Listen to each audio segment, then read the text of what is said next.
Hi guys, welcome to our daily encounter. Yesterday we talked about the fact that a person might read in the prophets and come away with the conclusion that God is a very wrathful God and a vengeful God that just acts out of spite, who is just looking for a reason to destroy people and to punish people, and that God is really just a tyrant who just flies off of the handle at any misdeed that a person might engage in. And we saw that that's definitely not the case. As we read these nations that God was going to destroy, these were nations that were acting in a very unjust and violent and wicked way.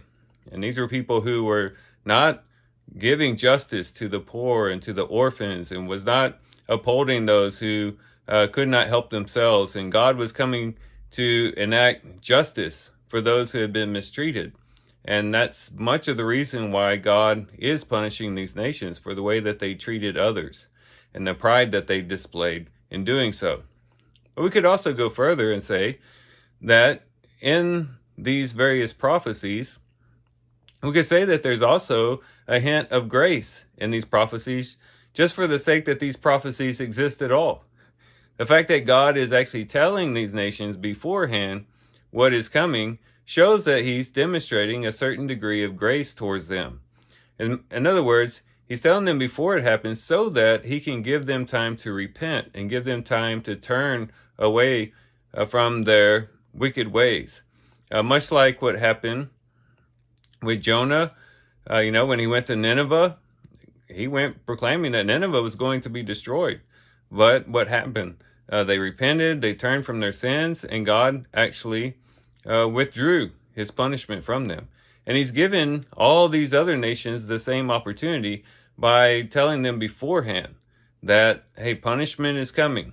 And he's given them time to repent. It's very much like a parent who finds a child doing something that's wrong, and the parent tells the child to stop doing it, and then they count to 3. 1, 2, 3. When they do that, they're giving the child enough time to change their ways, to, in a sense, repent, and to stop whatever misdeed that they're engaged in. But that's a parent showing grace. Even though even though the child has done something that is wrong and probably would be deserving of a quick correction right then and there, the parent is giving the child enough time to process what they're doing, to think about what they're doing, and to make a willful decision whether they're going to obey or not. And that's what God is doing with all these nations. And in doing so, he's showing them a certain degree of grace, giving them space to repent. And so as we read through these various prophets, let's think about that. And let's also think about the fact that God has given us warning as well.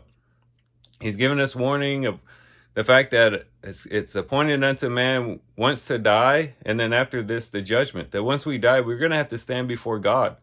And then will be the time when we will be held accountable for whether we accepted the free grace that he's offered us, or if we rejected it and walked away. And we could also think about it from a global perspective, that God is basically appointed a day when Christ is coming again to render justice and to render judgment on the earth. And it's at that time that he will judge all nations. And the question is, will we take that serious? Will we take it to heart? Will we be thankful for God's grace and giving us some time, some space to repent? And will we take advantage of that and actually repent and turn back to him and live a life of obedience and submission to him? So these are some things we can reflect on and think about as we do our reading today. With that, guys, I do thank you for watching the video today. Hope you guys have a great day. Love you guys. God bless.